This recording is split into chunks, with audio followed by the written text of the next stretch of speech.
আসসালামু আলাইকুম। সাপ্তাহিক অদ্ভুত সংবাদে আপনাদের স্বাগত জানাচ্ছি আমি সাইমা সাদিয়া।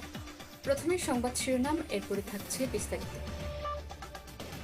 গলায় কুরবানির মাংস আটকে গেছে লন্ডন প্রবাসী আকিবের।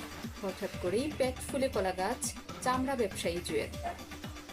এদিকে গরুর ভোর পরিষ্কার করে স্বাবলম্বী কমলগঞ্জের তাসলিমা। হেলিকপ্টারে করে মৌলভীবাজারে ল্যান্ড করেছেন শেরপুরের বিখ্যাত কসাই হারুন। এদিকে শ্বশুরবাড়িতে মাংস নিয়ে চুল ছেঁড়াছেড়ি কুলাউড়ার রেমির। শুনছিলেন সংবাদ শিরোনাম, এবারে বিস্তারিত।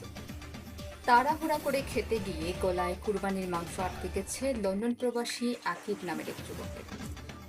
আমাদের লন্ডনের স্টাফ রিপোর্টার জানিয়েছেন, অতিরিক্ত কাজের প্রেশার এবং শিফটের কারণেই ঘটেছে এই দুর্ঘটনা। এদিকে জুড়ি উপজেলার বিখ্যাত চামড়া ব্যবসায়ী হাফিজুর রহমান জুয়েল। জানা গেছে, এই ঈদে চামড়ার ব্যবসায় আশানুরূপ লাভ করতে না পারায় পেট ফুলে গলা গাছ হয়ে গেছে ওনার। আমাদের নিজস্ব স্টাফ রিপোর্টার জানিয়েছেন, আসলে পেট চামড়ার কারণে ফুলে গলা গাছ হয়নি। এই বছর ঈদে ওনার মায়ের কিনে দেয়া অতিরিক্ত বড় সাইজের পাঞ্জাবির কারণেই হয়েছে এই সমস্যা। দিন দিন বাড়ছে নারীর ক্ষমতায়ন, তাই বলে গরুর ভোর পরিষ্কার করে স্বাবলম্বী হয়েছেন এমন ঘটনা বাংলাদেশে বিরল। বলছিলাম কমলগঞ্জের তাসলিমার কথা।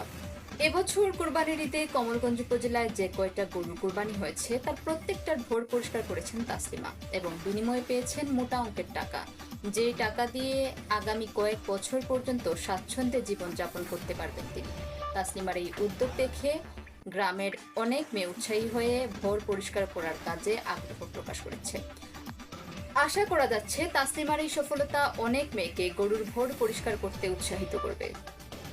গত বছরের চেয়ে এবছর কসাইদের দাম বেড়ে যাওয়াতে মৌলভীবাজার জেলায় কসাইয়ের সংকট দেখা দিয়েছে। এই সংকট নিরসনে এলাকার স্থানীয়রা নিয়েছেন এক ব্যতিক্রমী উদ্যোগ। ওনারা হেলিকপ্টার দিয়ে নিজ জেলায় ল্যান্ড করিয়েছেন শেরপুরের বিখ্যাত কসাই হারুনকে। জানা গেছে, কসাই হারুনের শুধু গরু কিংবা ছাগল জবাই করার ইতিহাস নয়, রয়েছে মানুষ জবাই করার ইতিহাসও, যার জন্য তাকে জেলে থাকতে হয়েছিল দীর্ঘ 15 বছর। এদিকে শ্বশুর বাড়িতে মাংস নিয়ে ননদ এবং জায়ের সাথে চুলাচুলি লেগে গেছে কুলাউড়ার রেমির। আমাদের কুলাউড়ার স্টাফ রিপোর্টার জানিয়েছেন, 2023 সালে সারওয়ার আহমেদের সাথে বিবাহ বন্ধনে আবদ্ধ হয়েছিলেন রিমি। বিবাহের পর থেকেই শ্বশুরবাড়িতে জা এবং ননদ মিলে দুঃসহ অত্যাচার চালাচ্ছে তার উপর। আর তারই জের ধরে এই বছর কুরবানির ঈদে মাংস নিয়ে তার জা এবং ননদের সাথে তার চুলাচুলি লেগে যায়। সে সময় স্থানীয়রা সেখানে উপস্থিত থাকলেও কেউ বাধা দেননি কিংবা আটকাননি। রিমি জানিয়েছেন, এ বিষয়ে সে কুলাউড়া থানায় একটি সাধারণ ডায়েরি করেছে। আমাদের আজকের সাপ্তাহিক অদ্ভুত সংবাদ এ পর্যন্তই। দেখা হবে পরবর্তী সাপ্তাহিক অদ্ভুত সংবাদে। ততক্ষণ পর্যন্ত ভালো থাকুন, সুস্থ থাকুন। আল্লাহ হাফেজ।